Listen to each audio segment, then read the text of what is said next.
Hey, welcome back to another Speakeasy. Yes, we're not having Speakeasy podcast. We're changing the name. Langston, what's the name? Yo, we're changing the name from Speakeasy to Everything But Real Estate because we're everything but real estate. Three realtors talking about every other thing except for real estate. But obviously, with us being realtors, you know it's going to come up. The subject's definitely coming up.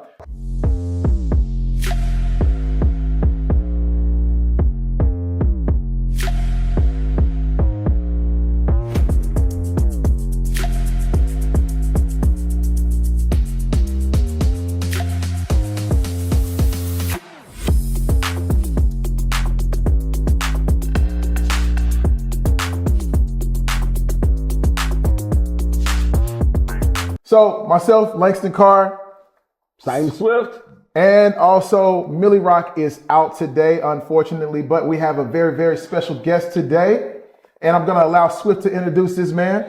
Well, the last introduction I did was long as hell, so they had me redo this. But this is Arlo Washington, and I'm going to let you tell him about himself right now. Tell us who you are, what you do, and what. Now, here to go. Well, thank you, man. You're too kind. My name is Arlo Washington. I'm the founder and president of People Trust Community Loan Fund, People Trust Community Federal Credit Union, and I'm also the founder of Washington Barber College as well. People Trust Community Federal Credit Union, People Trust Loan Fund emerged out of an unmet credit need in our community. So, I mean, before we go into that, I just wanted to introduce myself. I thought you just did. Well, I did. I introduced myself, but I mean, you know. So you want me to? Well, can I do my? Go ahead and do your thing, because once I start talking, here's a man whose teeth is white as his jacket and his money's green as grass. A good father, good friend of mine.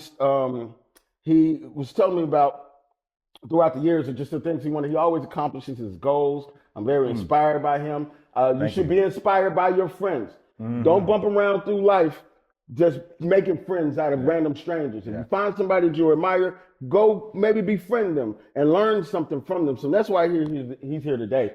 We had a podcast about finances and we had a lot of questions for each other.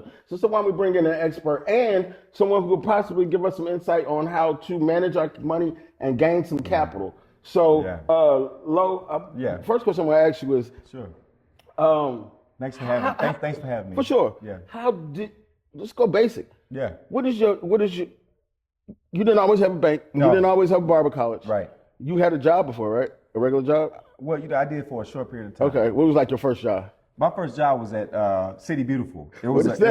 City Beautiful was a job, a summer job that if you were low income, that you could work for the city and like do cleanup, pick up trash, do little things like that. So it was my first job. Oh, that's dope. Yeah. Okay. I was actually able to help my mom pay, a utility bill. And so when I think about my first job, that first job was so significant to me, man. I mean, I'll never forget that I worked at City Beautiful. Oh, that's my first job. That's dope. I was the man of the house, you know what I'm saying? Right. What were you getting paid? Do you remember what you got paid? Oh, man, I don't know, but I know every 2 weeks I got probably about $350 every 2 weeks. And you gave it to your mom? Well, you know what? One day in particular, we had a notice for a utility bill that needed to be paid, and my mom didn't have the funds to pay the utility bill, and I had worked all summer, and I had one last check. And man, this one last check came, and I can remember the pride I felt of being able to be like, "Oh, here you go, mom, take care of the life." Oh wow, that's dope. Yeah, it's not like that. Man, it's not like, you know what I'm saying? You hear the rappers and shit talking about, "I'm about mama house." Yeah. I mean, that was one of my things too. I wanted to be able to do as well. I didn't get a chance to, but because she passed away 2 weeks before I graduated when I was 17. But that I had dreams like that too. So whenever I hear about somebody talking about they want to buy their mama house, I'm like, man, more power. That's one thing that I definitely want to do.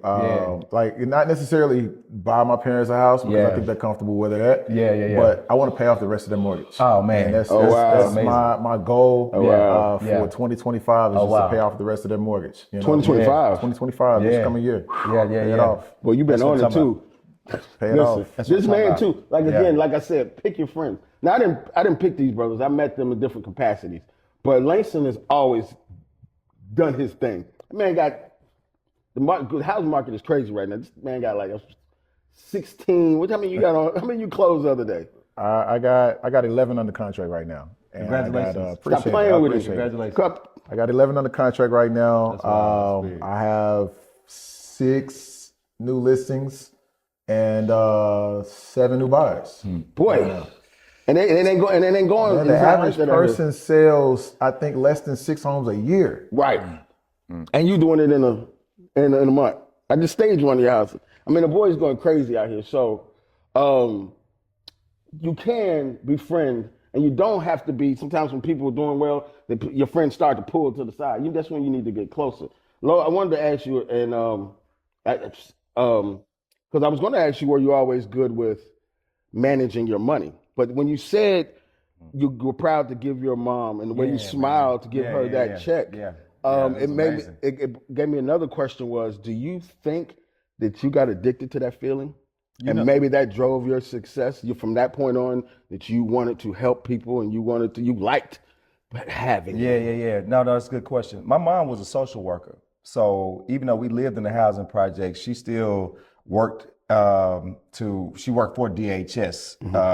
Because prior to her, I can remember my mom. She went to school, and when she graduated, because she didn't have any work experience, she couldn't get a job. So we were actually, my mom was actually a welfare recipient, and she was in school. She had me when she was 16. Oh wow! So all while she was in, she got pregnant. She had me when she was 17. But all while she was in school, we lived in low income housing projects, and we were a recipient of state public assistance. All right. So whenever she graduated college, then she went to work for, she was trying to find a job, right? You got a degree, but that's just sad reality. But a lot of people go to school, graduate, and then can't get a job. 16 with a kid and and decided to go to college. Yeah. So she dropped out in 10th grade and got a GED, and then she went to nursing school for a while. She was phlebotomist for a little while, and then she went to pursue further her education. She graduated from Philander Smith College. Mom was a beast. She wasn't playing. Yeah. So I used to watch my mom, at nighttime, sit up and do her studying and take care of me and my 2 sisters. And I just, I saw a lot of that. So she worked for a whole year after she graduated for free for the Department of Human Services just to gain experience. And then they hired her afterwards. So I can just remember a lot of times when she used to get, payday used to come around and we were still on public assistance and she didn't get paid. She would cry and be upset about it, but she just stayed in there. So I just watched a lot of her perseverance, man, that, and I think that's kind of what gave me that drive to just know that, if it's a task or something that need to be done, that, if there's a process and a procedure, then, we should be able to do it. The process. Because it's all about patience and perseverance. This is the day before Thanksgiving. There's people out there now trying to figure out how they're going to kind of get through. And that story right there, says, we can make it through. I mean, Langston, have you had anybody in your life that kind of inspired or said, hey, I'm going to pull from that part of them? Because it sounds like to me, Lowe's mom had a heck of a work ethic for sure. Oh, man. So, in all honesty, outside of, obviously my parents are huge inspirations for me. But my parents are just that. They're my parents, okay. And so I've learned from their experiences in life, and I've learned the things that I desire out of life. And I think that one thing that people don't necessarily look at often is knowing what you don't want out of life is just as important as knowing what you want out of life. All right.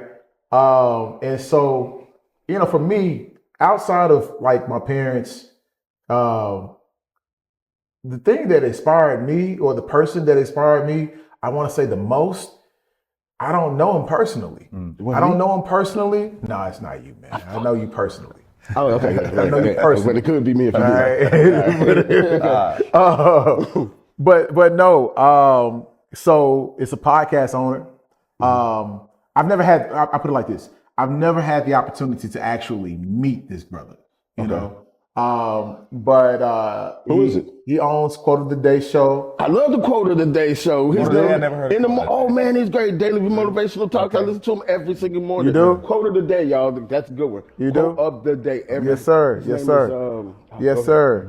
He owns Quote of the Day Show. He also owns Mindset Coach. Right. Okay. Mindset Coach. And during COVID, I joined his book club. Okay. I don't like reading. I'm not that type of person that just says readers are leaders. I get that. I understand that. I desire to read more. I got you.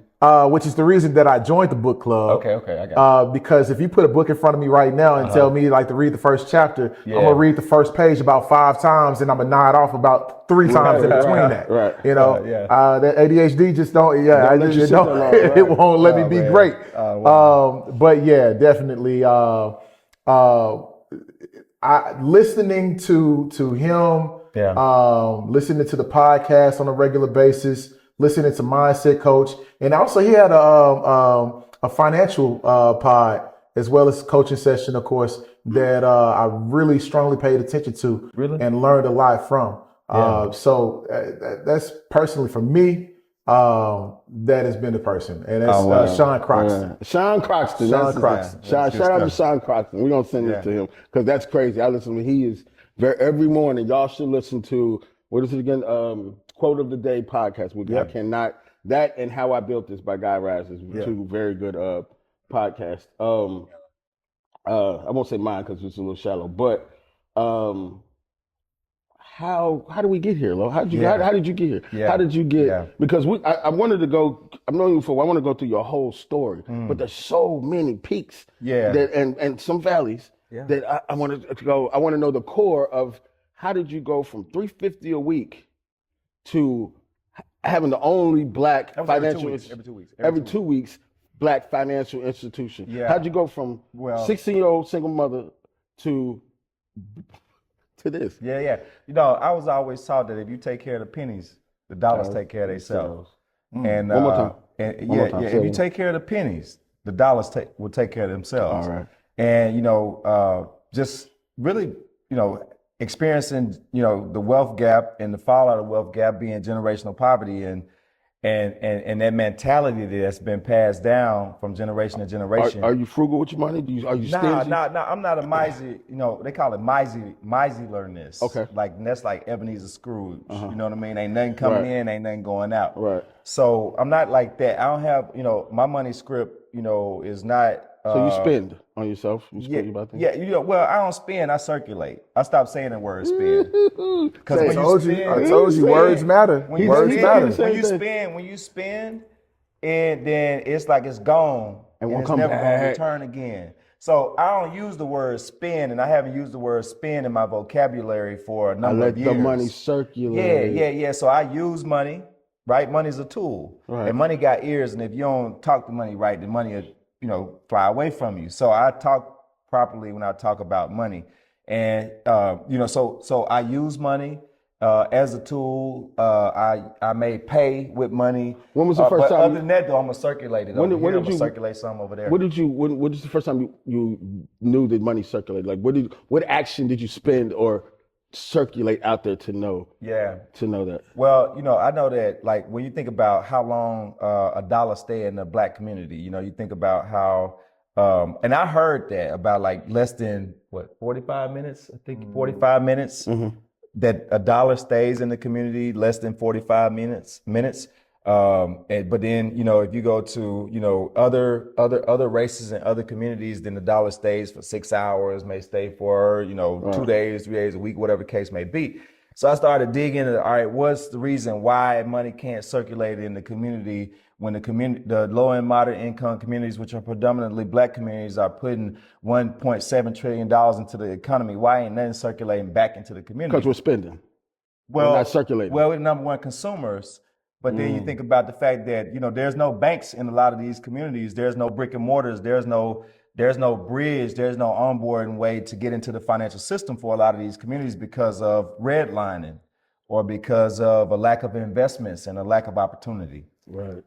Tell us what redlining actually is. For those out there that do not know what redlining means, tell us what redlining is. So back during the 1930s, then there was some maps that were created that was created by whomever created these maps, but the maps were created and they outlined affluent areas. They identified areas by income. Yep. And so the income, in a lot of these, if you were low income, or moderate income, which predominantly black income, I mean, black folks were predominantly black people lived in these areas. So when they drew these maps, then the map said to appraisers, to banks, don't lend in these areas, don't invest in these areas, don't, if the appraised value on a home is going to be a lot lower in these areas. These were red zones. And for those of you all out here that do not know what redlining is, I'm sure you've heard the term or the phrase on the other side of the tracks. Same thing. Same thing. Right. Perfect example of redlining here in Central Arkansas, more specifically Little Rock, Arkansas, is Interstate 630. Yeah. Interstate 630. And how affluent 6th Street was. Yeah. Or was it 9th Street? 9th Street. Yeah. How affluent 9th Street was. Yeah. In the earlier 50s, 60s, and things of that nature. Of course, a lot of black owned businesses and things of that nature. Like related to Black Wall Street. Yeah. So Interstate I-630 split directly through the center of Little Rock. Yeah. And what it did was it divided those communities. And as a realtor, of course, when I have clients that are purchasing homes on the north and the south side of the interstate, I'm looking at these homes and I'm like, this is the same exact home. Yeah. It's the same exact home. Same home here in Stiff Station. Right. It's the same home here on South End. Right. Yeah. Same home here in the Heights. Same home here on South End, whatever. But the difference is investment. Yeah. Absolutely. Maybe there was investment in these areas. Racism has to play a little bit in this now, y'all. We are saying money and all that, but racism has something to do with it. Well, I mean, that's part of redlining. There has been systemic racism, right, and structural barriers to these communities gaining access to the financial system. Of course, when you think about populations of people being shut out of the financial system for more than 100 years, then that creates economic disparity and a gap. I'll tell you something my mother told They me. don't even call it a gap no more. They call it a wealth chasm. What my mother told me, because I was confused. I sell most of my properties in the Heights that I sell. And I sold an empty lot. The lot was no bigger than, like Langston said, our grandmother's lots. $500,000 I sold this lot for. And I told my mother, I said, Mom, and I said, I sold it overnight. Yeah. A neighbor bought it. You know what my mama told me? What? White folks will do anything to segregate, saying. We can't say race ain't got to play part of this. Yeah, but you know politics what, has. but you know what, though? Politics has a lot to do with it Let too. me say this though. And I used to be black before I turned green. I pick up on that. I pick up what you just put down because me personally, I personally don't like to use race for every single thing that goes wrong within our community. I don't. Okay. And I'm not going to use it as an I'm not excuse. saying Listen, life isn't fair. right. Life isn't fair. Right. I don't even know if you can define what fair actually means because there is no such thing as fairness. I disagree. Let me stop here. Wait. Race is big to me. Life isn't easy, but it's fair because we know the rules. First of all, we are black. Both of y'all are black. We all black in this room. And race does have a part to play in where we live, where that red line, who's drawing that red line, where the wealth came from in the first place. I'm not saying that it doesn't. So what I'm saying, that's the problem, right? So the story, right? What happened was that right, racism. But I want us to get it clear that is a thing. Part of it, That is right. a Right. thing. That is a thing. Okay. That is a thing, right? That's Right. a thing. It's cause effect, right? So, but what I'm saying is, the story from what happened that we tell ourselves is not, has created a whole lot of barriers for us because when you think about, fear and insecurity is what has held a lot of the communities that we're talking about, which is predominantly black communities, back. Because of that, afraid that somebody gonna get you or somebody gonna arrest you or something gonna happen bad or whatever the case may be, right? Because of this thought, right? Well, that's poor education. Man, mindset is everything. There you go. So Mindset when you is think about everything. generational poverty, is a mentality that's passed down from generation to generation. It ain't what you make, it's what you do. with Fam, what you make. I had this conversation with a young lady, right? And she was, we were talking about the election. And I said, hey, these people want to take...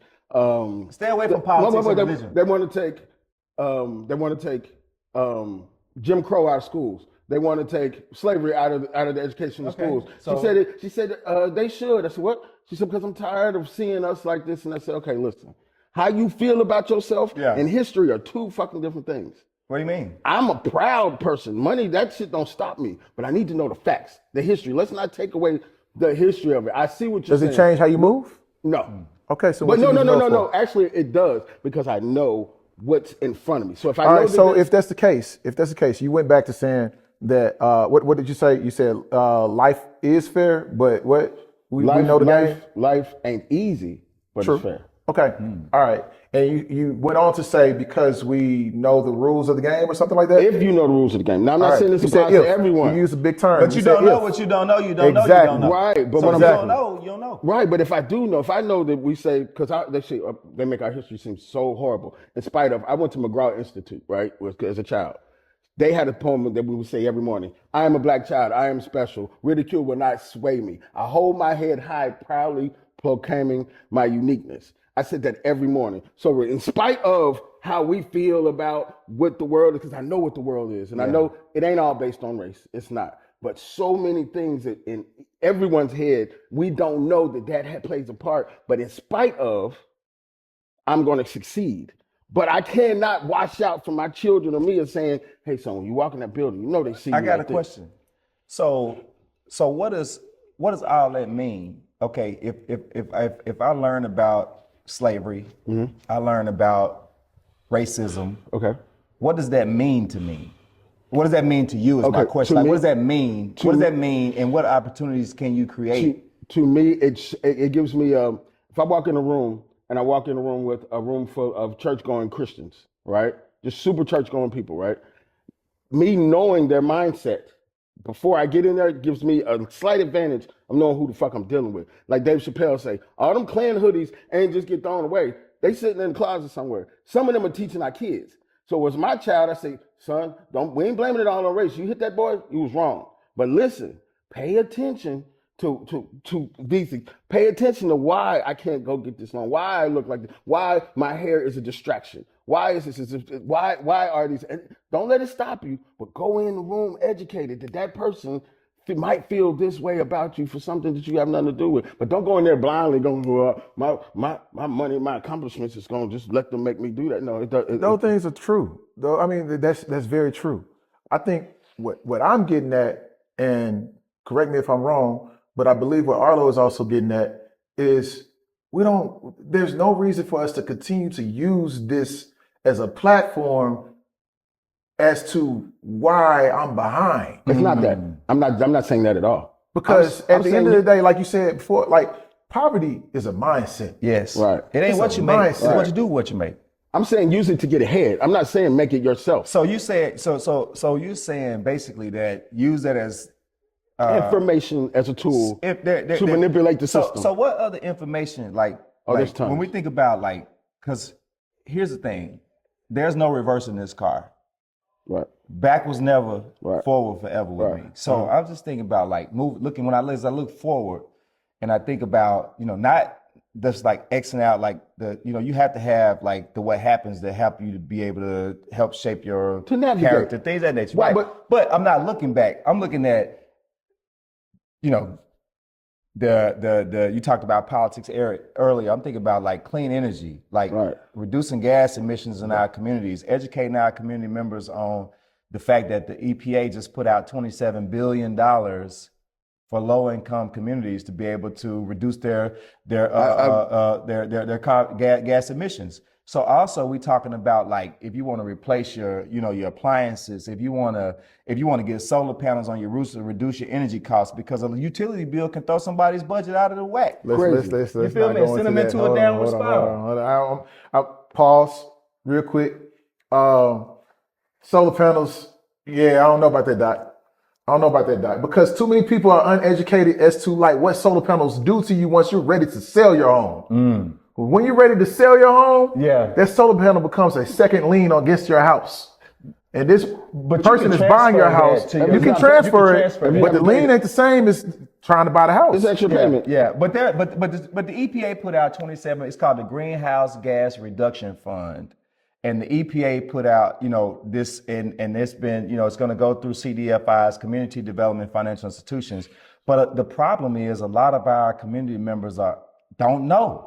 And if you don't know, you don't know what you don't know. So this opportunity that's out here, you're talking about is going to impact our communities for the next 10 years.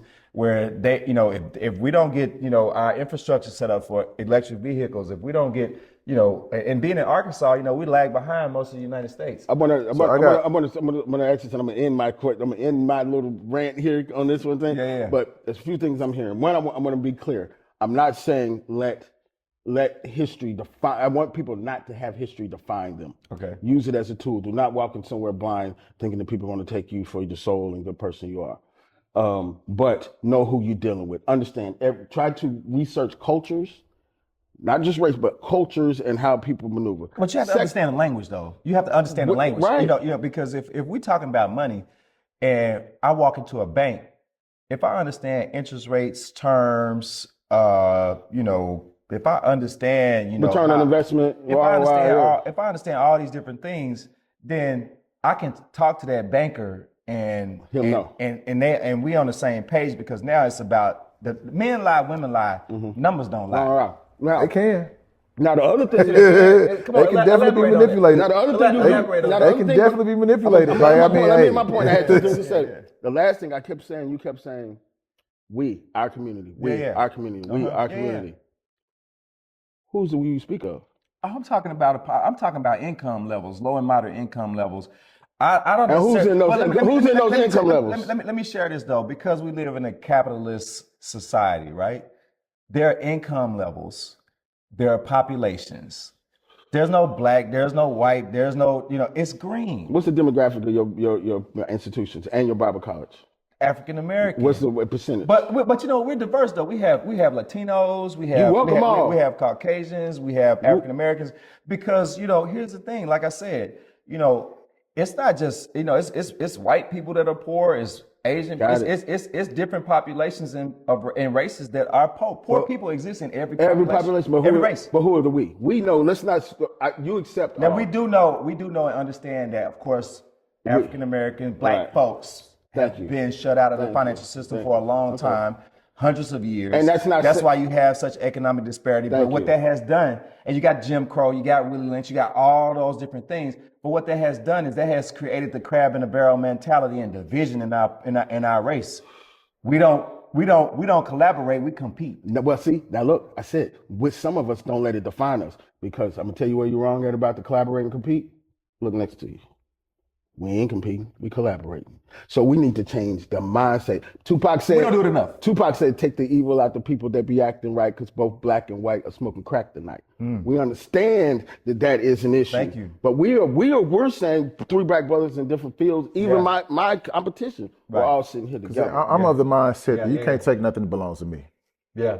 You can't take anything that belongs to me. Yeah. Like, congratulations. Hey, look, I'm honored to be around you. I want to see you do well. Yeah. The more I'm around people that doing well, the more I'm gonna do. Yeah. Like I don't understand the gatekeeping and things like you'll never catch me gatekeeping ever. Yeah. I don't care what it is, because you can't get what's mine.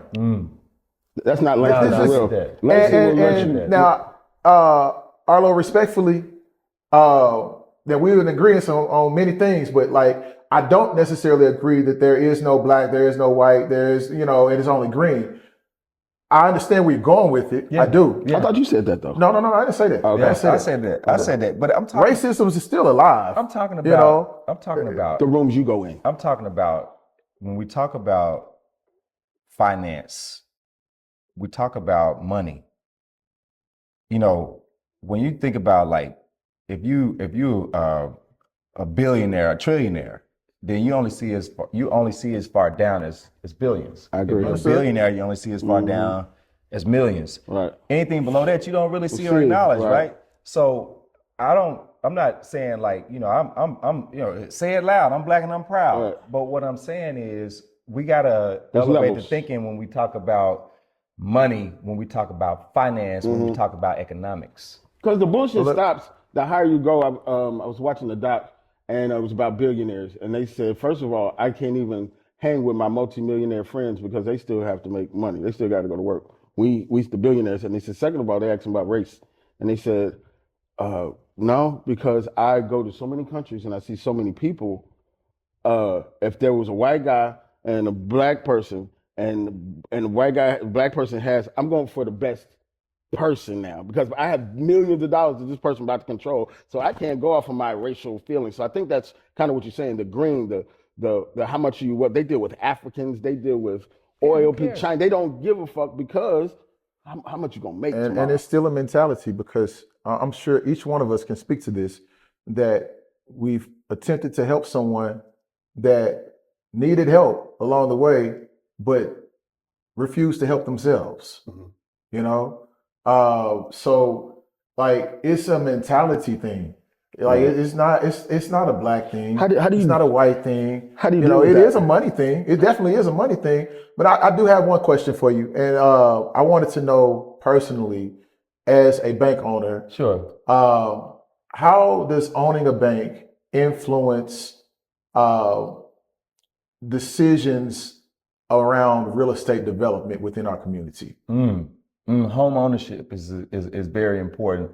And not just home ownership. Yeah. Not just home ownership, but understand that home ownership does definitely help to, make all these dollars circulate, but also just real estate development in general. Meaning like, businesses that are coming into town and things like that, and where they go and where the tax dollars go and things like that. No, that's good stuff.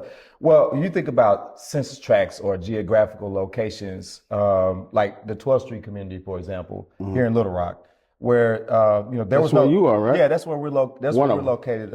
But there was no bank, there was no financial institution there for a long time. But you got like 30, 40,000 community members over there. So when you think about those homeowners that purchased their homes, back when I was a kid, that now want to get a HELOC, they can't access because now the property value has declined because the neighborhood went down. You know what's so messed up about that? I can't even think of a grocery store that's over there. Over there. Right there. Right. So, right. So and his business is sitting smack So down when you over think there. about food deserts and credit deserts, so that when you think about real estate and someone wanting to purchase a home there, and that being a credit desert, it's already been redlined, it's still on the map, then it's still hard to get a loan there. So in order for that community to be able to advance equity and bring about, create an opportunity to create generational wealth, there has to be a financial institution in that community. So, what we want to do is be able to put these financial institutions in these communities, in these neighborhoods, so that the people there will be able to have a place that understand what their special credit needs are because of the lack of investment. What's special credit need? Special credit needs? Well, you talk about credit invisibles. Okay. So people that don't have a credit score. Okay. People that, it's the FICO score. There's three numbers that determine what you have access to and what you don't, and opportunity and things of that nature, whether you want to purchase a home, start a business, or just improve your financial well-being. Do you use that metric? Do you feel like that's a good metric? Well, I think that it could be, with everything getting hacked, we got a lot of hacking going on and a lot of stuff happening, it's kind of hard to really just use that as a barometer to say that, this person's credit worthy, because who knows what happened to the system, right? Maybe something didn't get reported on time, or maybe there was a delay in reporting. There's a whole lot of variables there that could, give somebody a false representation. Maybe they got it fixed real quick. Maybe they did a credit repair company and something happened. So you can't really use that as the main thing, but we do. So I think that the ability to repay is the best credit, criteria that really matters, because like I said, I can look at your bank statement and what you got at the beginning of the month and what you have at the end of the month and what you got left tells a story. I don't think people understand that too often. They don't. I don't think people, and I'm guilty of it as well, and I hate to use the term budget, I think what I used on the last pod that we had when y'all was talking about budgeting, I used the term spending plan. Spending plan. But of course, you kind of making me change my perspective on even having a spending plan. Circulation plan. Circulation plan, I guess. I do like that circulation. That's cold. That's cold. Circulation. But we don't know where our dollars are going. Yeah. It's so many nickels and dimes that are going out there, from subscription services to stopping at, get some coffee or, like whatever else. candy Like, bar I will think throw what your we shit off. add up, what we add up is the big bills, Yeah. the things that quote unquote matter, the Right. car note, the house note, the rent, the utilities and stuff Right. like that. But it's the little things that's I like, did all that and I ain't bought no weed yet. And then you got the weed, but you ain't got no swishers. Hey. And now that throws your whole shit off. I mean, I spend about a 150 or so a month on my cognac and stuff. Right, so yeah, I get it. Yeah. Right. I get Is it. that circulating? Hey, man. I mean, circulate, right? listen. I figured I need to. Well, maybe if it circulates to an idea, though, right? Listen, Maybe it generates some thought, I haven't generates some bought thought, because I haven't it was bought any Shea Laportier or something like that, so it ain't circulating within my community. because you was able to, I guess catch a vibe or whatever. Then you was able to create some. It's an investment. You created something It's an that, investment. yeah, you thought about something, because everything starts with an idea. But the problem is we don't have money a lot of time to wedge to our ideas. Right. So like I could be in a community that I could be and have a brilliant idea that all I need is $5,000, all I need is $10,000. But then a lot of times, if I don't have a rich uncle, or I don't have, a way to get it, then it's just a thought. There's a perfect start for this question here.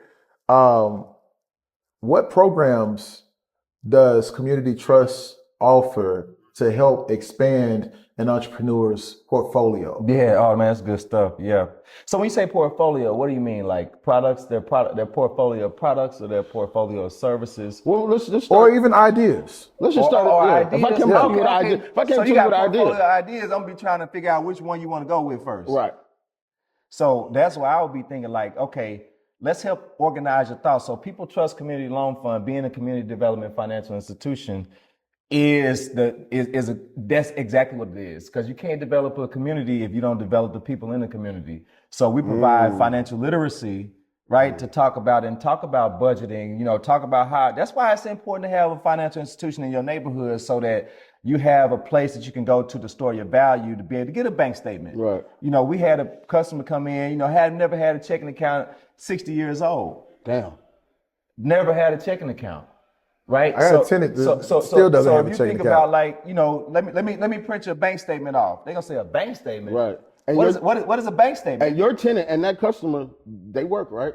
They earn money, but they don't have the statement. They don't have a bank statement, so they can't see where the money is going. They can't track their income. They can't track their expenses, and they can't track whatever they got, what they have to keep to the next month. Right. So that is the thing. If you can see it, if you know. Like if I know that this is happening, you can't unsee it anymore. Then I know now to prevent from doing that behavior, so that I'm not going back down that rabbit hole. That's why making a spending plan, or I won't say circulation budget plan. Anymore. Yeah, circulation plan. Yeah, circulation plan. Yeah. So I can see. Because it ain't what you make, it's what you do with what you make, right? So like you can make it. I've seen and read articles about people having $300-400 million and go broke. Mm-hmm. Right? They need to borrow money.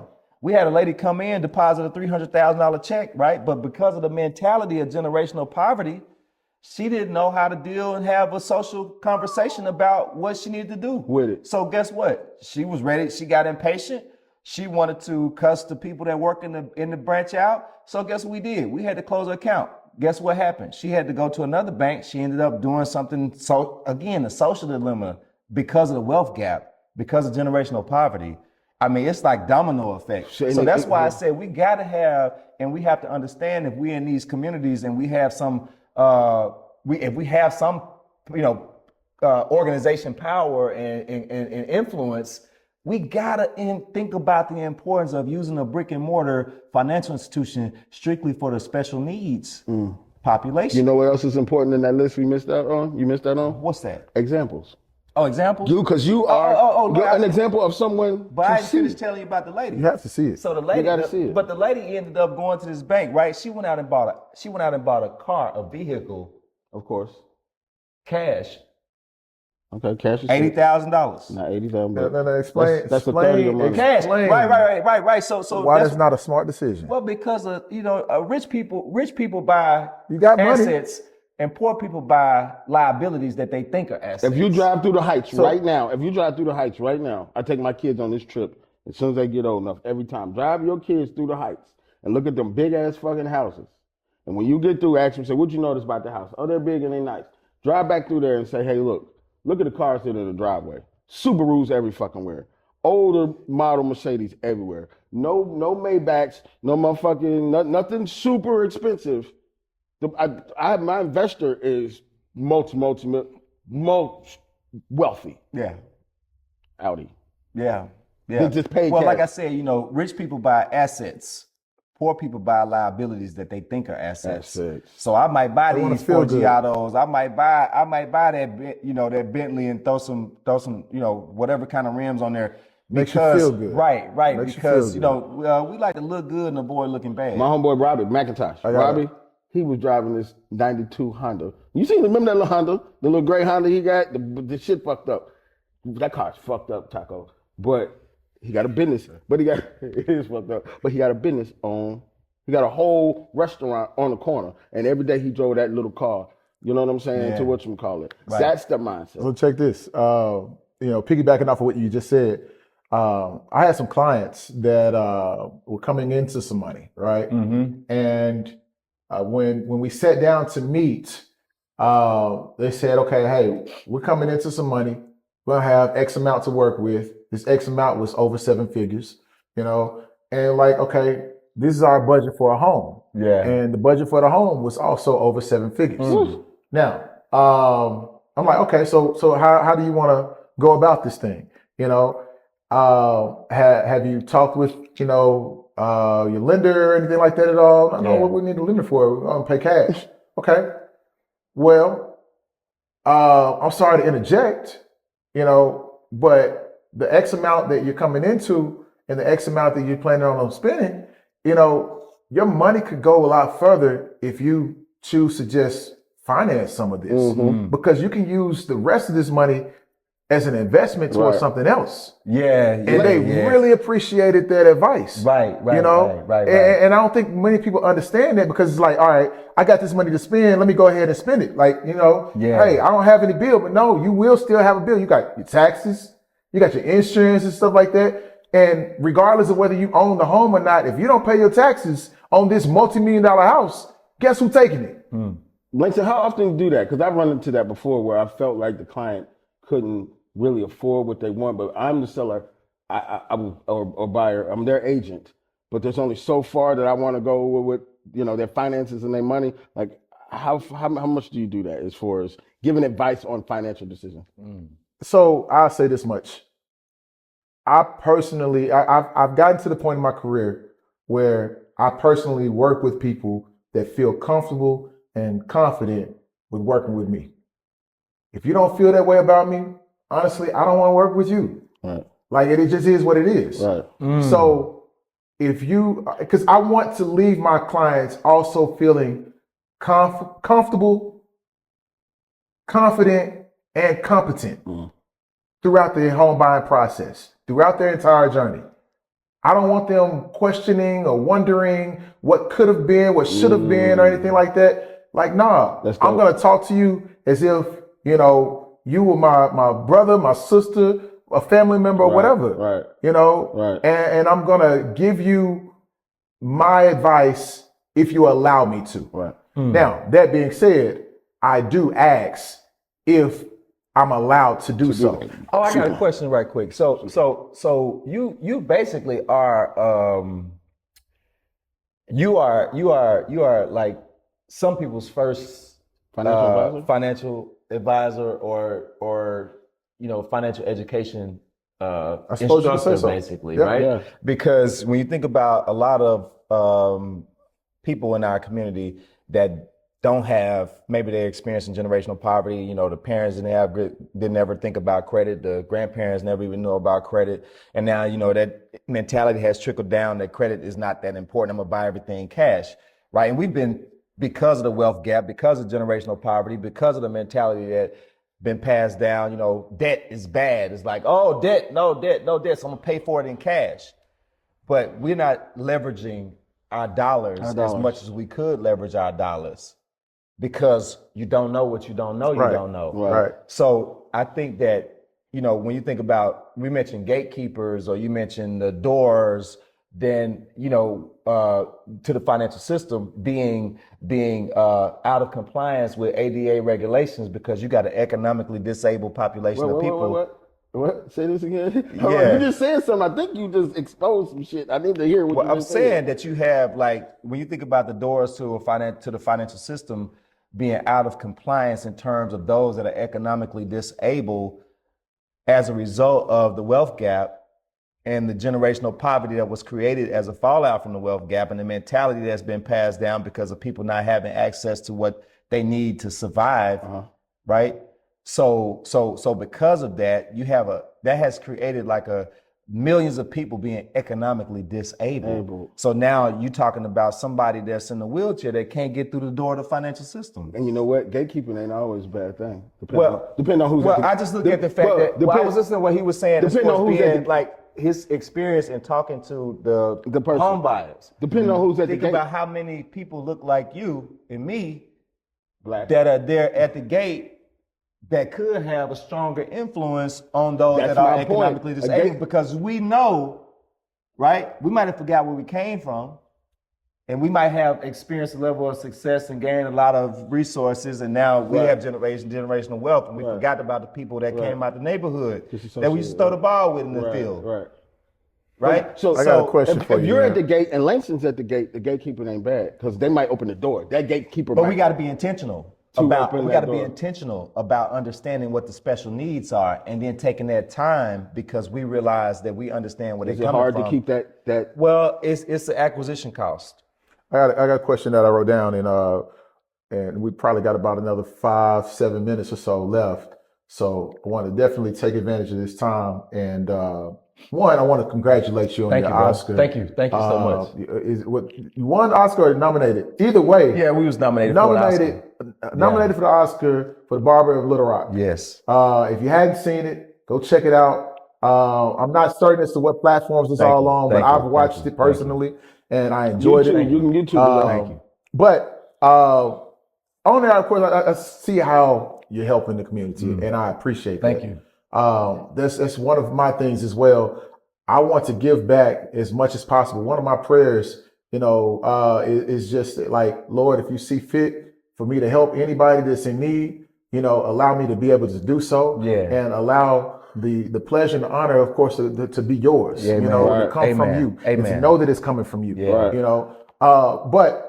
one of the things I wrote down and I wanted to know is, like, as realtors, how can realtors access and address the systemic challenges in financing for buyers from historically marginalized communities? Okay. Here we go with those words. Again, the financial literacy is key, and making sure that because here's the thing: you don't know what you don't know. You don't know you don't know. So I said it a couple of times because that's a real thing.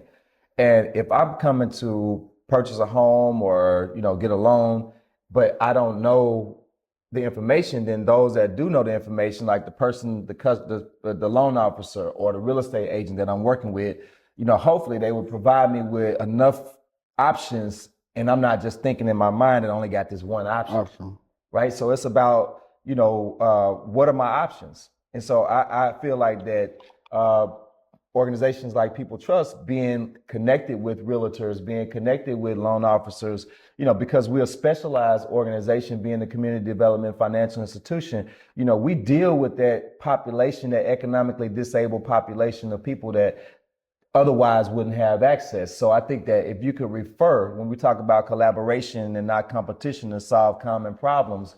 Wait, back it up. You just said another. I always catch you. Say that again. No, I said, it take collaboration, not competition to solve common problems. All right. So if you're the real estate agent and then you have someone wants to purchase a home, but you see that they lack the financial tools and the understanding of the transaction and the cost in their position, then referring them to a community development financial institution would be an option to help them to be able to build a capacity to be able to come back to you, and then you sell a home. Because my next question was, everybody has a little bit. We work in Robin Peter pay Paul.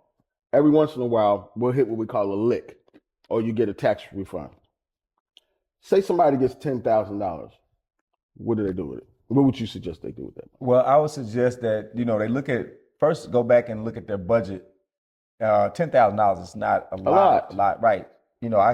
I can see, again, you heard people have $300 million and then go broke. But that's all I got is 10. So it ain't what you do. It ain't what you make, it's what you do with what you make. What should I do? So if you take that Master P took $10,000 and turned it into a whole enterprise, became a whole mogul behind it. So it ain't what you make, it's what you do. So you, Arlo Washington, just got $10,000. All you got is $10,000. I'm gonna first look at what my expenses are. If I have any debt that I can maybe work out something to reduce my debt to income ratio, then that would help my buying power if I want to go and get a loan to start a business or purchase a home or buy or do have some financial freedom.